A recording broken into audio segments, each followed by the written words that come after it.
Winter, 1547. Behind the locked doors of Whitehall Palace, the most feared man in England is rotting alive. His once mighty legs are swollen and ulcerated, the air thick with the sickly sweet stench of decay. Courtiers whisper in dark corridors. The lion is dying, but his claws are still sharp. This is Henry VIII, the king who beheaded queens, crushed enemies, and bent the church itself to his will. Now, the same body that once commanded armies is betraying him inch by inch.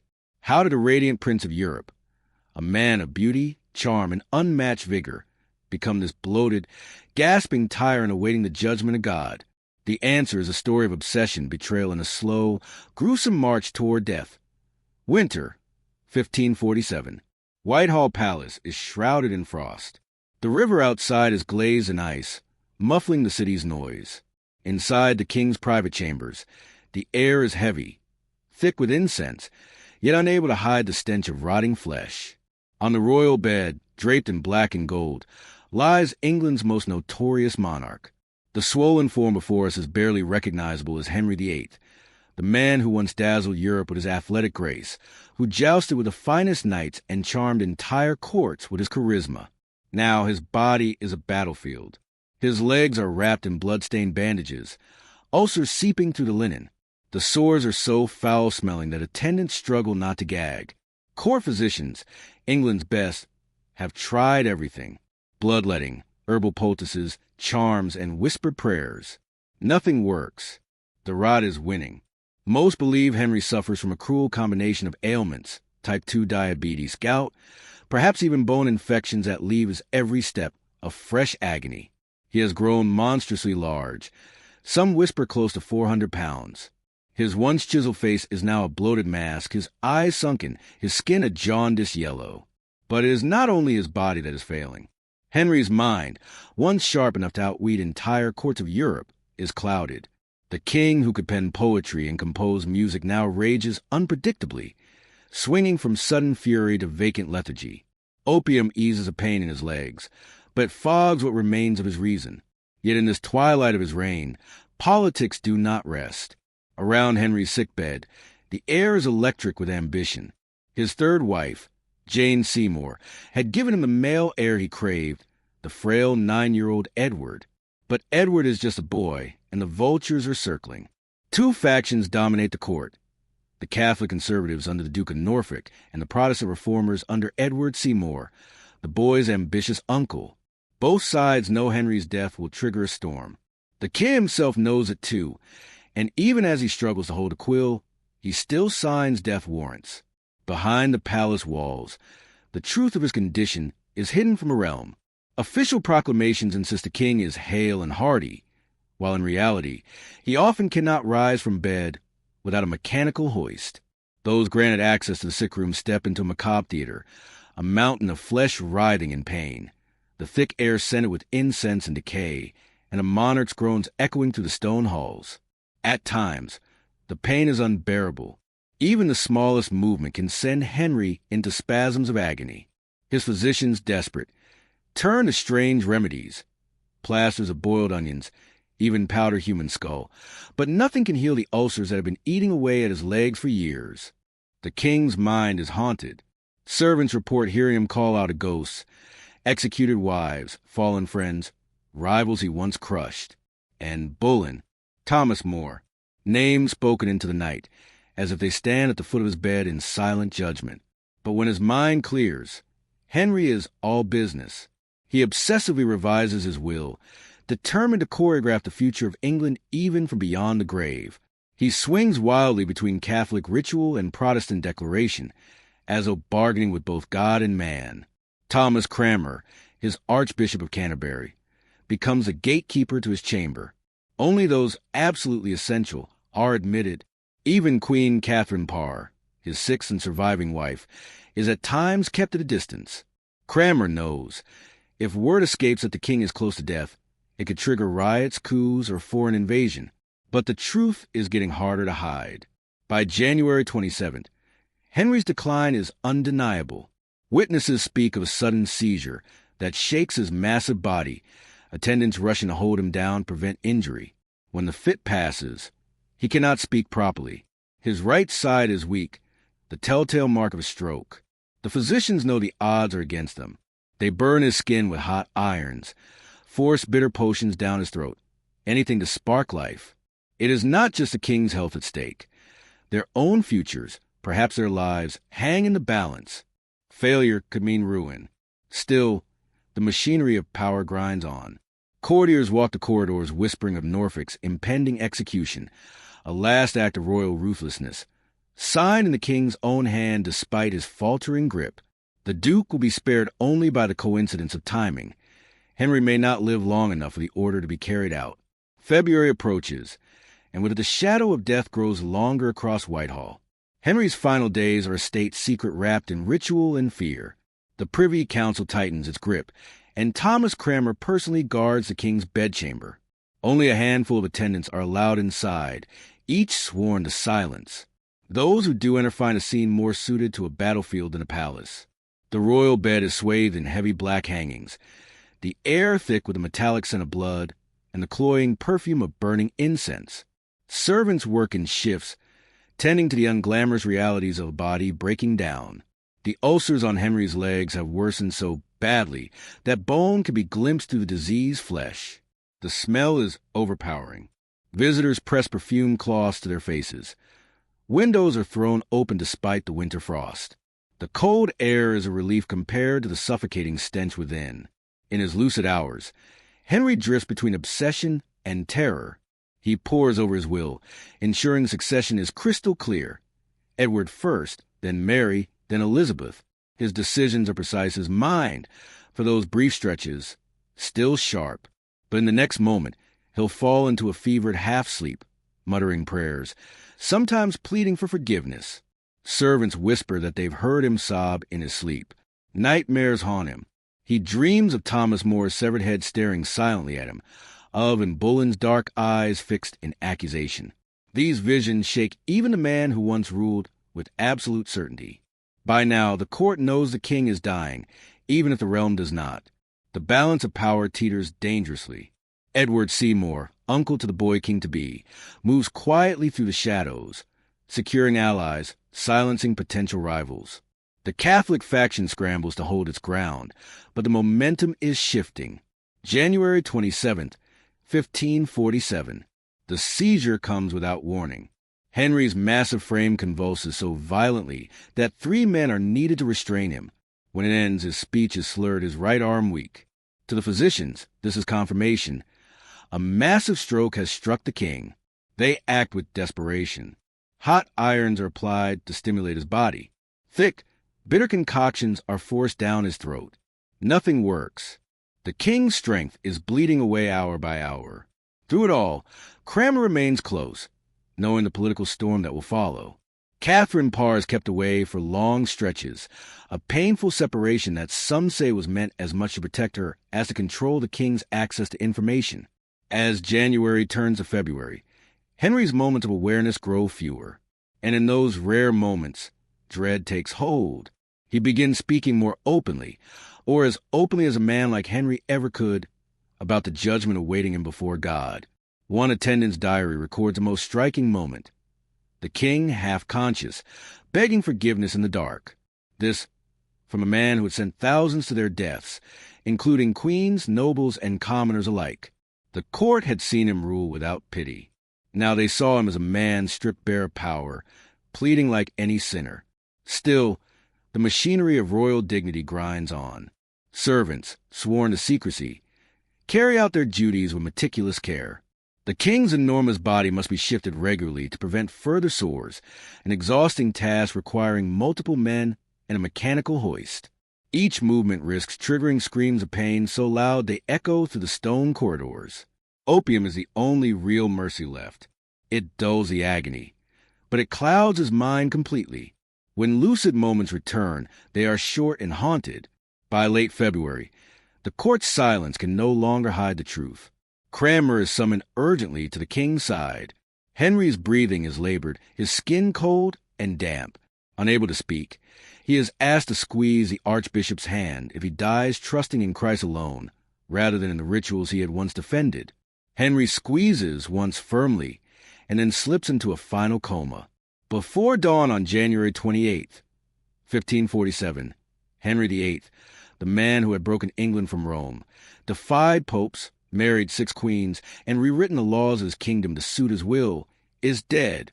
The official cause will be written as natural decay. In truth, it is a lethal blend, heart failure, sepsis from his infected wounds, and the ruin of a body pushed beyond repair. The death of England's most infamous king should have been a moment of national reckoning. Instead, it becomes the beginning of a secretive and calculated power grab. The Privy Council moves instantly to suppress the news. The world will not hear of Henry's passing for 3 more days. Henry VIII is dead, but almost no one in England knows it yet. His body lies in the darkened chamber of Whitehall, guarded by silence and the weight of centuries of ritual. Outside those walls, the Privy Council works like a shadow government, ensuring transition will favor their chosen man. Edward Seymour wastes no time. He moves through the palace corridors with the confidence of a man who knows opportunity when he sees it. Orders are whispered, fortresses secured, rivals quietly removed from positions of influence. By the time the bells of London toll on January 31st to announce the king's passing, Seymour's power is already absolute. He is Lord Protector in all but name, ruling England through his 9-year-old nephew, Edward VI. The 3-day delay is not just about politics. It is also about logistics. Henry's corpse, vast and diseased, is breaking down with alarming speed. The embalmers work frantically. His organs are removed, the cavities packed with herbs and resin, but even the most skilled craftsmen of the Tudor court are shocked at what they find: a diseased liver, an enlarged heart, and signs of massive infection. The coffin built for him is unlike any other, lead-lined, oversized, reinforced for its weight. Even so, the corpse continues to swell. When Henry lies in state at Whitehall, his coffin reportedly splits under the pressure of gases from within. The seepage stains the floor of the chapel. Witnesses are sworn to silence, but a story spreads anyway. That dogs licked at the fluids. Whether true or not, it becomes part of the dark folklore surrounding his death. On February 16th, the funeral procession sets out for Windsor Castle. The Tudor regime seizes a chance for one last display of royal might. Black-draped horses pull the enormous coffin, followed by heralds bearing the royal arms, and a wax effigy of Henry as he appeared in his prime, broad-shouldered, legs planted wide, eyes glaring out in defiance. This is the Henry they want remembered, not the bloated, ulcer-ridden figure who died in agony, but the monarch who once dominated Europe's political stage. The coffin is carried into St. George's Chapel and placed beside Jane Seymour, the one wife who gave him a son and never fell from grace. It is a carefully chosen resting place, meant to reinforce the Tudor line's legitimacy. But in truth, the physical Henry is already fading into legend. The real body, bloated, split, reeking, lies sealed beneath stone. Above it, the myth of Henry VIII takes root, polished and preserved by painters, poets, and the endless machinery of royal propaganda. Yet the myth leaves out the chaos unfolding in the wake of his death. His will have been explicit about succession: Edward, then Mary, then Elizabeth. But it also called for a balanced regency council to rule until Edward came of age. That council is quickly brushed aside. Edward Seymour claims the role of Lord Protector almost immediately, concentrating power in his own hands. Henry's death has barely been announced, and already his carefully crafted plans are being dismantled. It is a silent reminder that even for kings, control ends with the last breath. The funeral of Henry VIII is not simply a burial. It is a performance. The Tudor court knows this is their chance to write history, to decide how England's most infamous king will be remembered. The streets of London are lined with mourners, but also with watchful eyes from across Europe, measuring England's stability under a child king. The procession is calculated pageantry. Horses draped in black velvet pull the massive coffin. Heralds in scarlet and gold bear ceremonial weapons. Above it all sits the wax effigy, Henry as he once was, every detail crafted from the famous Hans Holbein portraits. Wide-legged stance, commanding gaze, the face of a king at his zenith. The effigy is not for nostalgia alone, it is necessity. The body within the coffin is too far gone. By now, It has been almost 3 weeks since death, and even with the embalmer's work, the physical Henry is collapsing into ruin. Inside St. George's Chapel at Windsor, the coffin is lowered beside Jane Seymour. Of all his wives, she alone received this honor. Her place in death beside Henry cements her as the eternal queen consort, the mother of his heir. When the chapel doors close, the pageantry ends. What remains is a smell of incense, the muttered prayers, and the heavy, unspoken relief that the king's reign and his tempers are finally over. But the man himself lingers in unexpected ways. After the burial, servants clearing his chambers find a locked chest. Inside, a miniature portrait of Jane Seymour, a lock of hair believed to be from his mother Elizabeth of York, and a small, worn child's prayer book, possibly Elizabeth's, kept from before her mother's execution. They are relics of a private Henry the public never saw, the man who, despite his monstrous image, held on to pieces of family and sentiment even as his mind decayed. Yet sentimentality is not the mood in the corridors of power. With Henry gone, religious policy becomes a battlefield. The Protestant reformers, now under Edward Seymour's dominance, begin pushing changes faster than Henry ever allowed. In 1549, the Book of Common Prayer will be published, a decisive step toward Protestantism that Henry himself might never have approved. Internationally, the reactions are as mixed as Henry's reign. In France, King Francis sends formal condolences, calling Henry his dear brother of England, a diplomatic courtesy between two men who spent their lives alternately allied and at war. Emperor Charles V, nephew of Henry's first wife Catherine of Aragon, sees opportunity in the instability of a boy king. And in Rome, Pope Paul III, who once excommunicated Henry, orders a mass for his soul, a gesture at once pious and politically pointed. Meanwhile, Whitehall Palace changes almost overnight. The private chambers where Henry died become spaces of unease. Servants whisper of cold draughts and strange sounds. Young Edward VI refuses to sleep in his father's bed, demanding new rooms be prepared. It is not just superstition. Those who served Henry know that his presence, his physical and political weight, filled every space he entered. Now, in his absence, the palace feels cavernous and strangely hollow. The man is gone, but the shadow remains. For physicians and historians alike, Henry VIII's final illness has become one of the most studied royal deaths in history. The records are shockingly detailed, partly because his doctors needed proof that they had done everything possible to save him. Failure to heal the king could mean not only disgrace, but execution. The treatments read like a grim catalog of Tudor medicine. Hot cupping to draw out bad humors.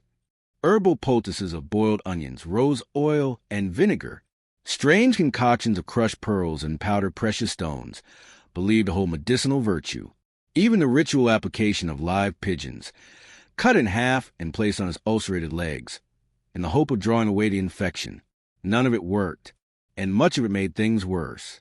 Modern specialists reviewing the case suggest a lethal combination of illnesses: type 2 diabetes, chronic osteomyelitis, a severe bone infection, and possibly complications from repeated head injuries during his jousting days. The ulcers on his legs, described in detail by contemporaries, would have created perfect breeding grounds for sepsis. But the fascination with Henry's death is not purely medical. In Tudor political thought, the king was the head of the body politic, the literal embodiment of a nation. His physical decay became a metaphor. Sermons from early 1547 drew explicit comparisons between the king's rotting flesh and the perceived corruption of English society. Reformers used it as a warning. Just as a diseased leg had to be treated with radical measures, so too must England's faith be purged of Catholic infection. The paradox is striking. Henry himself had been a master at shaping his own image, the towering, broad-shouldered monarch painted by Hans Holbein, the very picture of health and authority. But in death, the reality of his body undermined that myth. The embalmer's struggle, the bloated corpse, the splitting coffin. These details could not be erased from those who saw them. And yet, the propaganda machine did its work.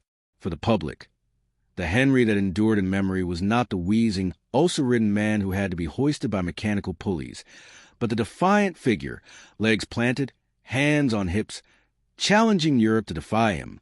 Behind the scenes, Henry's obsession with his posthumous image had been meticulous. He had commissioned a tomb meant to dwarf all others in England, 40 life-size bronze figures, a towering marble structure, an equestrian statue of himself at the summit.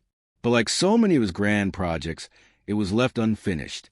The bronze was later melted down during the English Civil War. The irony is sharp. The king who spent his life bending England to his will could not dictate the fate of his own monument. His death also left in its wake a generation of displaced courtiers and servants whose entire existence had revolved around anticipating his moods and surviving his temper. Some adapted to Edward's quieter court. Others, stripped of relevance and patronage, faded into obscurity or into despair. Letters from the months after Henry's death reveal suicides among those who could not find a place in the new order. The balance of power shifted. 2. Edward Seymour, now Lord Protector, lacked the fearsome personal authority Henry commanded. Decision-making moved from the single, volatile will of a king to the slower negotiations of council politics. Without meaning to, Henry's death had loosened the very model of absolute monarchy he had spent his life enforcing. The year after Henry VIII's death revealed just how deeply his personality had shaped English governance. Administrative records show a backlog of decisions, minor disputes and petitions that could easily have been handled by subordinates, but had been reserved for the king's personal judgment. Henry's court had functioned on absolute deference, where nothing moved without his nod. Under Edward's regency, this culture had to be dismantled. Processes were restructured, councils empowered, and bureaucracy strengthened to operate without the looming figure of a monarch in every decision. It was a necessary evolution, though chaotic, and it hinted at England's slow march toward a more constitutional monarchy. Henry's funeral, staged with calculated grandeur, became his final act in England's theater of power. Black velvet-draped horses pulled the coffin. Heralds carried ceremonial weapons. And atop the lead-line casket sat a life-size wax effigy of the king in full regalia, crafted to resemble the Henry of legend, broad-chested, defiant, not the bloated reality lying beneath. The procession wound from London to Windsor over several days, allowing thousands to see this last performance of Tudor majesty. Rituals reinforce the message. Kings may die, but the crown endures. For the physicians who had failed to save him, the aftermath was precarious. Some, like Dr. Thomas Wendy, secured new positions through displays of courage, such as daring to tell Henry he was dying when others stayed silent. Others were shunned, their reputations tainted by association with failure. The apothecaries were scrutinized most closely, their medicinal inventories combed for any hint of negligence or, worse, deliberate harm. Centuries later, renovations to Henry's vault offer a rare forensic glimpse into his final condition. Reports describe an enormous skeleton, consistent with his known height, with severe joint deterioration and signs of advanced obesity. Modern estimates place his weight near 400 pounds at death, with a waist over 50 inches, a physical state that, combined with ulcerated legs, almost certainly accelerated the sepsis that killed him. In the end, the most striking thing his death revealed was the fragility of power. Henry, the man who had destroyed queens, remade England's religion, and defied the Pope, raged against his doctors as though royal command could halt his decline. But even kings cannot command the body. Religious factions quickly moved to claim his legacy. Protestant chroniclers emphasize the moment he supposedly squeezed Cranmer's hand in a sign of evangelical faith, while Catholic writers abroad painted him as a man dying in regret for breaking with Rome. In truth, Henry likely died as he had lived, holding to a personal blend of Catholic ritual and Protestant authority, shaped less by theology than by his own will. The financial consequences of his reign were just as lasting. His wars and personal extravagance had drained the treasury and debased the currency.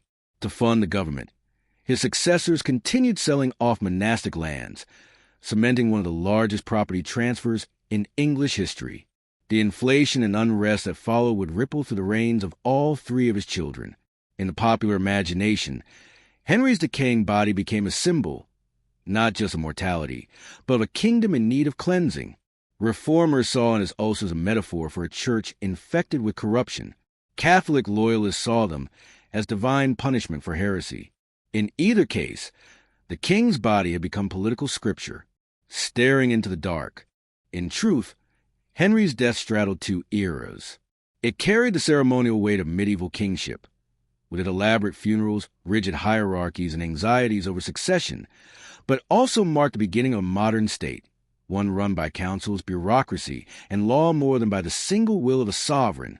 Perhaps the most human moment came in his final hours. The Archbishop of Canterbury, standing at his bedside, reminded him, "You are about to appear where no titles bear weight, and no earthly power offers protection." For the first and last time, Henry VIII faced something he could not dominate, and in that moment, stripped of power, stripped of ceremony, he was no longer the Lion of England. He was simply a man,